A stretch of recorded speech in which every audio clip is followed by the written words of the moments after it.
तो दोस्तों इस वीडियो में आप जानने वाले हैं आरओ प्लांट से रिलेटेड जो टॉप 40 क्वेश्चन और आंसर की जो सीरीज है उसके बारे में। इस सीरीज को दो भागों में बांटा गया है। तो पार्ट 1 में आपने देख लिया होगा, उसमें 1 से लेके 20 क्वेश्चन है और जो पार्ट 2 है उसमें 21 से लेके क्वेश्चन नंबर 40 तक है।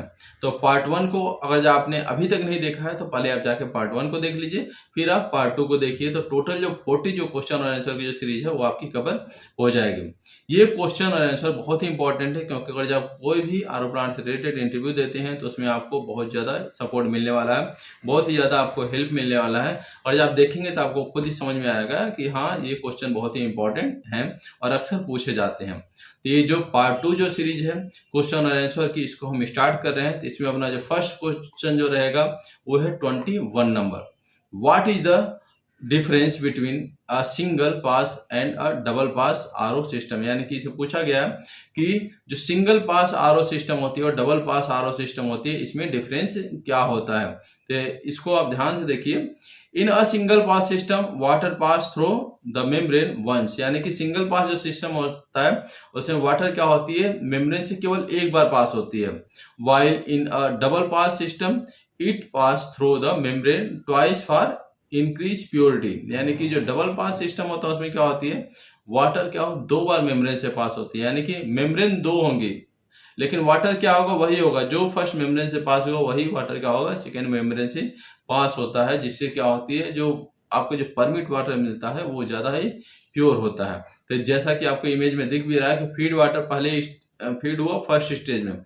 फर्स्ट स्टेज का जो परमिट है, यानी कि फर्स्ट स्टेज का जो प्रोडक्ट होता है वो सेकेंड जो स्टेज का जो मेम्ब्रेन होता है उसमें फीड होता है और फाइनली आपका जो प्रोडक्ट वाटर है यही आपका प्रोडक्ट होता है।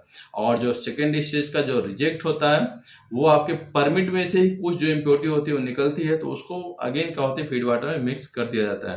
तो ऐसा होता है सिंगल और डबल पास आरओ सिस्टम। तो क्वेश्चन नंबर 22 है, how is the recovery rate of an RO plant adjusted. यानी कि आरओ प्लांट की रिकवरी रेट को आप कैसे एडजस्ट कर सकते हैं या कैसे एडजस्ट किया जाता है। इसका आंसर देखिए, the recovery rate can be adjusted by controlling the flow rate of an reject stream and adjusting operating parameters. यानी कि आप आरओ प्लांट की जो रिकवरी रेट को कैसे एडजस्ट करते हैं प्लांट में, तो एडजस्ट करने के लिए क्या करते हैं, आप जो रिजेक्ट जो स्ट्रीम का जो वाल होती है उसको आप कंट्रोल करते हैं और उसके अकॉर्डिंग आपके जो पैरामीटर्स भी चेंज करते हैं उसको भी आप एडजस्ट करते हैं कि हमारा जो फीड प्रेशर है या जो परमिट प्रेशर है या रिजेक्ट प्रेशर है या आपका जो फीड फ्लो है उसमें जो भी वेरिएशन आते हैं। और जब रिजेक्ट स्ट्रीम को कंट्रोल करते हैं तो बहुत सारे वेरिएशन आते हैं, तो उसको और सारे पैरामीटर्स को ध्यान में रखते हुए इसको कंट्रोल किया जाता है। तो कैसे, रिजेक्ट वाल को कंट्रोल करके आप कर सकते हैं। तो जैसा देखिए, फीड है, परमिट वाटर है और कंसंट्रेट वाटर। तो कंसंट्रेट जो लाइन है इसमें एक वाल होती है, इसको आप कंट्रोल करके आप रिजेक्ट स्ट्रीम को कंट्रोल कर सकते हैं। यानी कि अपने रिकवरी रेट को आप कंट्रोल कर सकते हैं कि रिकवरी हमको कम करनी है या ज़्यादा करनी है। यानी कि रिजेक्ट जो स्ट्रीम है आपका, उसका वाल जितना खुला रहेगा आपकी रिकवरी उतनी ही कम होती जाएगी। जितना उसको आप कंट्रोल करेंगे उसकी रिकवरी आपकी मेम्ब्रेन की यानी कि आपके आरओ प्लांट की उतनी ज़्यादा बढ़ती जाएगी। Question number 23, what is the role of pressure vessels in an RO plant. यानी कि आरओ प्लांट में प्रेशर वेसल्स का क्या रोल है। तो जैसा कि आपको इमेज में दिख रहा है कि जो आरओ प्लांट है इसमें जो प्रेशर वेसल ऐसी होती हैं और इसी के अंदर जो मेम्ब्रेन एलिमेंट्स होती हैं, इसी के अंदर मेम्ब्रेन एलिमेंट को अरेंज किया जाता है या फिक्स किया जाता है। तो इसका आंसर देखिए, pressure vessels host the membrane element. जैसे कि मैंने आपको बताया कि प्रेशर वेसल क्या करते हैं, मेम्ब्रेन एलिमेंट को होस्ट करती हैं and provide the necessary pressure for filtration. और क्या करती है, ये जो जितना रिक्वायर्ड जो प्रेशर होता है वाटर को फिल्ट्रेशन करने के लिए, तो इसी के द्वारा वो प्रेशर अप्लाई किया जाता है। क्योंकि अगर आप हाई प्रेशर से सोल्यूशन के ऊपर जो है प्रेशर अप्लाई करेंगे तो और प्रेशर वेसल नहीं होगी तो प्रेशर अप्लाई नहीं हो पाएगा, और प्रेशर वेसल नहीं होगी तो इसको में जो मेम्ब्रेन के जो यानी कि जो एलिमेंट्स है उसको कैसे आप होल्ड करोगे, कैसे इसको आप अरेंज करोगे। Question number 24, what is the purpose of a permeate pump in an RO system. यानी कि आरओ सिस्टम में परमिट पंप का क्या पर्पज है। इसका आंसर देखिए, a permeate pump increase the pressure. Permeate pump क्या करता है, प्रेशर को इंक्रीज कर देता है on the permeate side of the membrane. यानी कि जो मेम्ब्रेन की जो परमिट साइड है उसका प्रेशर क्या करता है, परमिट पंप इंक्रीज कर देता है। इसके कारण क्या होता है, improve water production and efficiency, जिसके कारण क्या होती है, वाटर का प्रोडक्शन इंप्रूव हो जाता है, यानी कि आपको प्रोडक्ट ज़्यादा मिलता है और ओवरऑल क्या करती है, प्लांट की इफिशियंसी इंक्रीज हो जाती है। Question number 25, how does membrane pore size effect filtration, यानी कि मेम्ब्रेन पोर साइज कैसे इफेक्ट करती है फिल्ट्रेशन को। इसका आंसर देखिए, membrane pore size determine the size of particle, यानी कि मेम्ब्रेन की पोर साइज क्या करती है, वो पार्टिकल की जो साइज है उसको डिटरमाइन करती है, that can pass through the membrane, की कौन से कितने साइज के पार्टिकल क्या है जो मेम्ब्रेन से पास हो सकती है या नहीं हो सकती है। With smaller pore providing greater filtration, यानी कि मेम्ब्रेन की पोर साइज जितनी स्मॉल होती है उतना ही अच्छा आपका फिल्ट्रेशन होगा, यानी कि उतना ही शुद्ध क्वालिटी का आपका प्रोडक्ट मिलेगा। तो इसको समझने के लिए आप इस इमेज में देख सकते हैं कि जैसा कि रॉ वाटर है उसको हम स्क्रीनिंग करते हैं तो उसकी पोर साइज देखिए क्या है, उसको हम सैंड फिल्ट्रेशन के द्वारा फिल्टर करते हैं तो उसमें 10 माइक्रोन तक के उसमें इम्प्योरिटी आती है। उसके बाद उसको हम लोग करते हैं कि कोलाइडल बैक्टीरिया जो रह जाती है, उसके बाद जो माइक्रो फिल्ट्रेशन करते हैं तो उसमें 0.1 माइक्रोन तक का उसमें होती है परमिसिबल। उसके बाद देखिए उसमें फिर भी अभी वायरस या ऑर्गेनिक माइक्रो ऑर्गेनिज्म मालिक्यूल्स और रह जाते हैं। फिर अल्ट्रा फिल्ट्रेशन से उसको हम पास करते हैं तो अल्ट्रा फिल्ट्रेशन में 0.02 माइक्रोन्स तक का उसमें परमिसिबल होता है, यानी कि मेम्ब्रेन साइज जितनी होती है तो उससे जो बड़ा होगा ट्रैप होगा, उससे छोटा होगा तो निकल जाएगा। तो उसके बाद अगर पास होगा तो वो क्या हो गया, डिजॉल्व सॉल्ट होता है उसके अंदर। तो इसके बाद हम फाइनली क्या करते हैं, वो आरओ के द्वारा पास करते हैं, और आरओ की जो मेम्ब्रेन साइज होती है 0.0001 होती है, तो उसके द्वारा सॉल्ट भी पास नहीं होता, तो उसके बाद जितना भी बचता है वो शुद्ध वाटर ही होता है। तो ऐसे आप समझ सकते हैं कि जो मेम्ब्रेन की जो पोर साइज होती है वो क्या मतलब उसकी क्या इंपॉर्टेंस होती है और कैसे वो फिल्ट्रेशन को इफेक्ट करती है, यानी कि जितना मेम्ब्रेन की पोर साइज जितनी कम है उतना ही अच्छे क्वालिटी का आपको वाटर मिलने वाला है। Question number 26, what is the ideal pH range for RO water, यानी कि आरओ वाटर के लिए जो आइडियल पीएच रेंज क्या है। तो इसका आंसर देखिए, the ideal pH range is typically between 6.5 and 8.5, यानी कि जो आइडियल पीएच होती है वो 6.5 से लेकर 8.5 तक की होती है। तो इसको समझने के लिए आप इस इमेज के द्वारा देख सकते हैं कि इसमें देखिए फीड वाटर है वो टैंक में गया, उसके बाद उसके पीएच को मेंटेन किया जा रहा है जो लो प्रेशर पंप के द्वारा फिर फिल्टर में जाएगा और फिर हाई प्रेशर पंप के द्वारा आरओ प्लांट में जाएगा, और उसके बाद जो आपका रिजेक्ट स्ट्रीम है और जो परमिट वाटर निकल जाएगा, यानी कि आरओ में पहुंचने से पहले आपको जो फीड वाटर का जो पीएच है इस रेंज में होना चाहिए। फिर उसके बाद जो पोस्ट ट्रीटमेंट में भी देखिए पीएच आप मेंटेन करते हैं।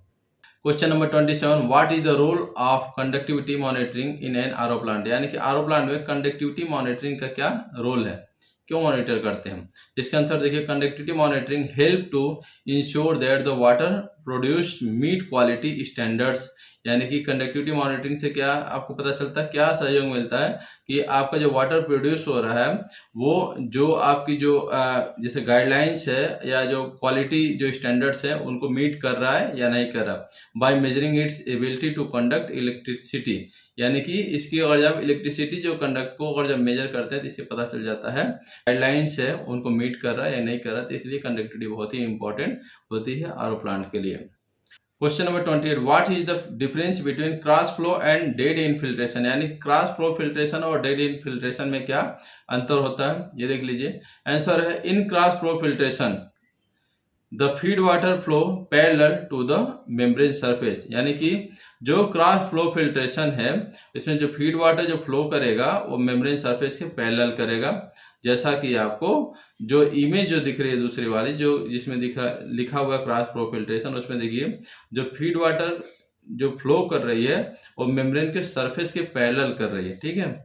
While the dead end filtration its flow perpendicular to the membrane surface, यानी कि जो डेड इन जो फिल्ट्रेशन होती है उसमें जो फीड जो फ्लो करती है वो मेम्ब्रेन के परपेंडिकुलर करती है। तो इसमें जो देख लीजिए डेड इन जो फिल्ट्रेशन जो लगा हुआ है इसमें देखिए जो फीड हम लोग जो फीड किए तो वो उसके केस है परपेंडिकुलर फ्लो कर रही है और दोनों में परमेंट नीचे दिख रहा है। Question number 29, how does feed water temperature affect the RO performance, यानी कि फीड वाटर का टेम्परेचर आरओ के परफॉर्मेंस को कैसे इफेक्ट करता है। तो देख लीजिए, high temperature can increase membrane permeability and decrease viscosity leading to improve performance, यानी कि हम लोग देखे थे कि और जो टेम्परेचर डाउन होता है पिछली पार्ट 1 में टेम्परेचर डाउन होता है तो क्या होता है विस्कोसिटी बढ़ जाती है और परमेबिलिटी डाउन हो जाती है, और इसी का उल्टा होता है जब टेम्परेचर बढ़ता है तो क्या होता है जो मेम्ब्रेन की परमेबिलिटी क्या होती है वो बढ़ जाती है और जो विस्कोसिटी क्या होती है, डाउन हो जाती है। इसके कारण क्या होता है, जो मेम्ब्रेन की परफॉर्मेंस है उसमें क्या होता है, इंप्रूवमेंट देखने के लिए आपको मिलता है। तो टेम्परेचर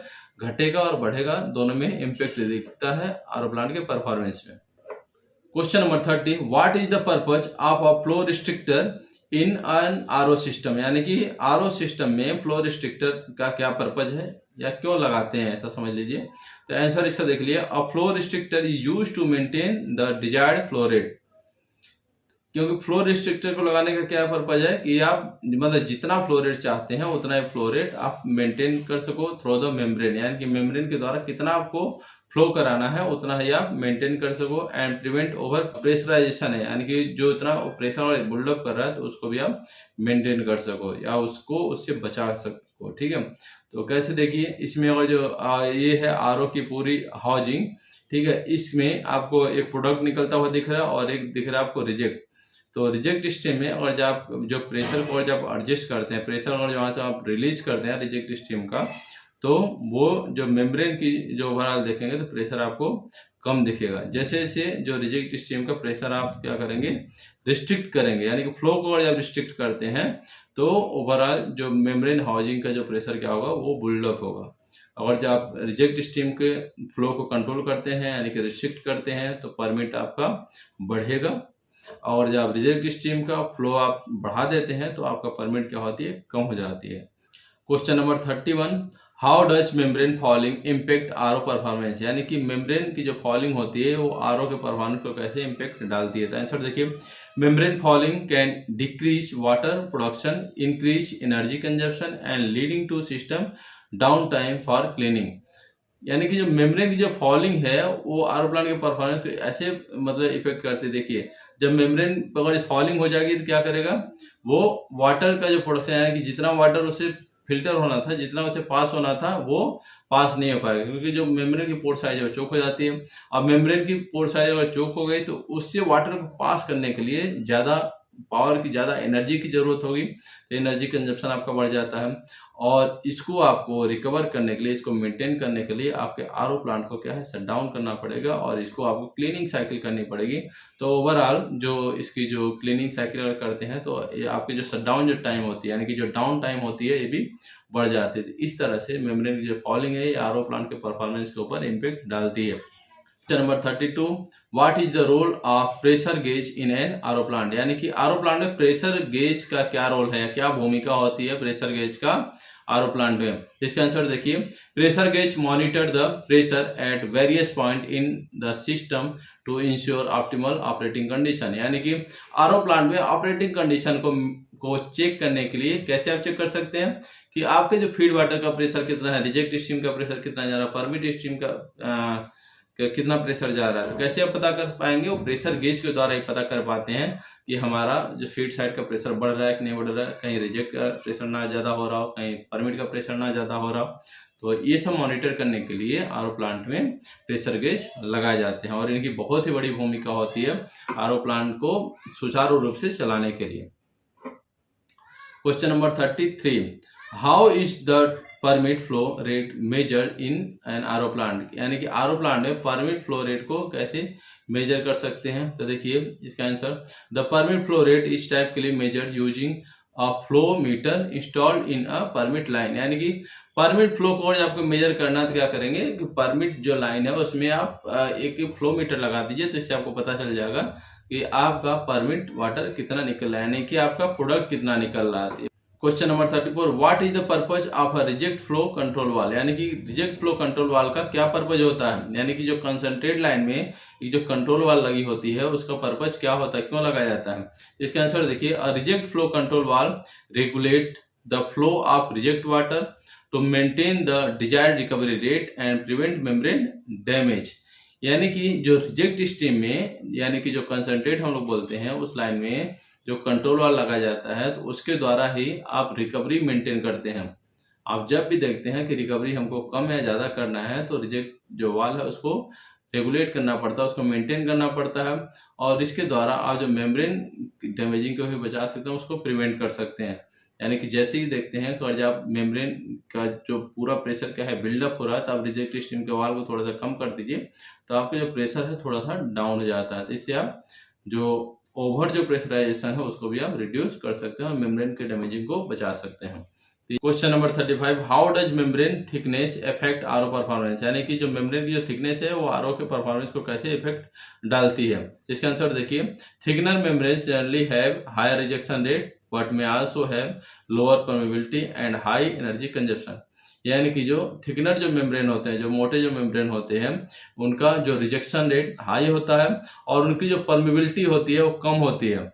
और जिसमें क्या परमेबिलिटी कम हो रही है और रिजेक्शन रेट ज़्यादा है तो उसका जो एनर्जी कंजप्शन भी क्या होती है, ज़्यादा होती है, क्योंकि हम जितना फीड कर रहे हैं उससे आपको जो प्रोडक्ट कम मिल रहा है और वो रिजेक्ट वेस्ट ज़्यादा जा रहा है और आपको एनर्जी भी ज़्यादा देनी पड़ती है। तो ये परफॉर्मेंस के ऊपर इम्पैक्ट डालती हैं किसी भी आरओ प्लांट के ऊपर, जो मेम्ब्रेन की थिकनेस के ऊपर जो डिपेंड करती है। Question number 36, what is the difference between a spiral bound and a hollow fibre membrane, यानी कि स्पाइरल बाउंड और हॉलो फाइबर मेम्ब्रेन में क्या डिफरेंस है। इसका आंसर देखिए, spiral bound membrane consist of flat sheet bound around a central tube. Spiral bound जो membrane होती है वो फ्लैट शीट की बनी होती है जो एक सेंट्रल ट्यूब के ऊपर बाउंड होती है, जो कि आपको फर्स्ट इमेज में दिख रहा है। इसमें देखिए एक परफोरेटेड ट्यूब होती है, इस ट्यूब के ऊपर ही फ्लैट शीट को क्या रैप किया जाता है, उसी के ऊपर बाउंड होती है, जिसमें आपकी मेम्ब्रेन होगी, फीड स्पेसर होगी, परमिट कैरियर होती है और जो टॉप लेयर होता है इसका एक सेल्स होता है। तो ये होती है spiral bound. While hollow fibre membrane consist of hollow tubes arrange in a bundle, जबकि जो हॉलो फाइबर जो मेम्ब्रेन होती है वो हॉलो ट्यूब्स की होती है।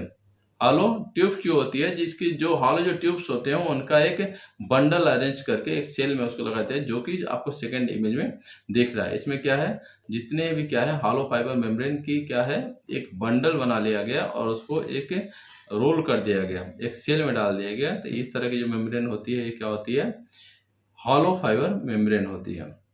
Question number 37, how does cross flow velocity affect membrane fouling, यानी कि cross flow velocity membrane fouling को कैसे अफेक्ट करती है। इसका आंसर देखिए, high cross flow velocity can reduce the likelihood of fouling by sweeping away particles from the membrane surface, यानी कि जो हाई क्रॉस फ्लो वेलोसिटी है वो फॉलिंग को क्या करती है, स्वाइप कर देती है, जिसके कारण जो कुछ जो पार्टिकल्स होते हैं वो क्या करते हैं मेम्ब्रेन सरफेस से क्या होती है रिमूव हो जाती हैं, उसको स्वाइप कर देती है। तो ऐसे जो क्रॉस फ्लो जो वेलोसिटी है वो मेम्ब्रेन फॉलिंग के ऊपर इफेक्ट डालती है। Question number 38, what is the role of feed water pre treatment in an RO system, यानी कि आरओ सिस्टम में RO feed water pre treatment का क्या रोल है। इसका आंसर देखिए, pre treatment remove suspended solids, dissolved gases and other contaminants that could foul or damage the membrane, यानी कि प्री ट्रीटमेंट में क्या होती है, जो सस्पेंडेड सॉलिड्स होती हैं, डिजॉल्व जो गैसेस होती हैं और बहुत सारे ऐसे जो कंटामिनेंट्स होती हैं जिनको रिमूव कर दिया जाता है, जिसके द्वारा अगर जिनको नहीं हटाते तो ये मेम्ब्रेन को डैमेज कर सकती है, मेम्ब्रेन को फॉलिंग कर सकती है। Question number 39, what is the difference between permit and concentrate in an RO system, कि आरओ सिस्टम में परमिट और कंसंट्रेट में क्या डिफरेंस होता है, यानी कि परमिट किसको बोलते हैं, कंसंट्रेट किसको बोलते हैं, इनमें डिफरेंस क्या होती है। तो इसका आंसर देखिए, permit is a purified water that pass through the membrane, यानी कि परमिट क्या होती है, वो प्यूरिफाइड वाटर होती है जो मेम्ब्रेन के द्वारा पास हो गए, उसी को हम लोग प्रोडक्ट बोलते हैं। While concentrate is the remaining water, concentrate क्या है, वो बचा हुआ वाटर है कंटेनिंग रिजेक्ट कंटामिनेंट्स, जिसमें जितने भी जो रिजेक्टेड जो कंसंट्रेट है वो कंटेन है।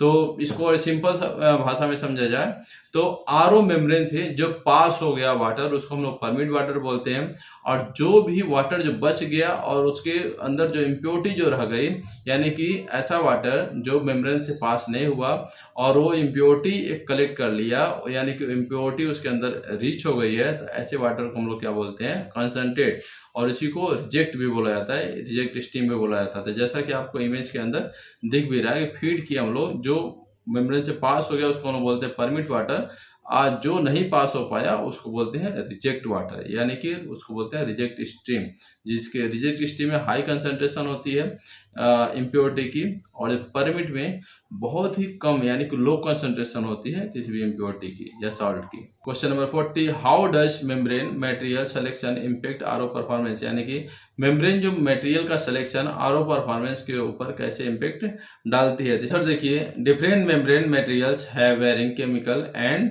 Physical properties that can affect rejection rates, fouling resistance and durability, यानी कि जो डिफरेंट टाइप के जो मेम्ब्रेन की जो मटेरियल होती है वो वेरी करती है केमिकल और फिजिकल प्रॉपर्टी के ऊपर, जिससे कई इफेक्ट डालते हैं, जैसे कि मेम्ब्रेन के रिजेक्शन रेट्स के ऊपर, फॉलिंग रेजिस्टेंस के ऊपर और उसकी ड्यूरेबिलिटी के ऊपर।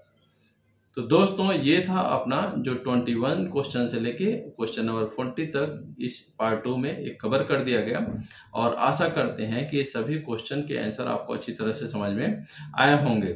तो दोस्तों अगर आपको ये पूरा सेशन अच्छा लगा हो, इससे अगर आपको जानकारी मिली हो, तो आप इस वीडियो को लाइक कर देना और साथ ही साथ इसको अपने फ्रेंड सर्कल में भी शेयर कर देना।